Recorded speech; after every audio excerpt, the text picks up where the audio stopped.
Hi friends, welcome to Vaishu money vlogs. ఈరోజు నేను బ్రహ్మంగారి మనవరాలైన ఈశ్వరిదేవి అమ్మవారి గురించి చెప్తున్నానండి.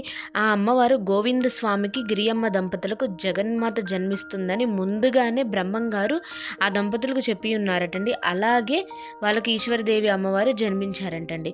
అమ్మవారికి చిన్నప్పటి నుంచి చాలా మహిమలు ఉన్నాయటండి.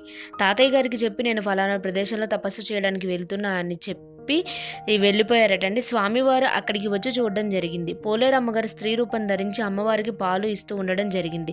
ఇది చూసిన పోతులూరి వీరబ్రహ్మేంద్ర స్వామి వారు జగన్మాత లోపల తపస్సు చేస్తూ ఉందమ్మా, ఈ వేప చెట్టు కింద కూర్చొని అమ్మవారికి కావలసినవన్నీ చూడమ్మా అని చెప్పి అక్కడి నుండి వెళ్ళిపోయాడటండి.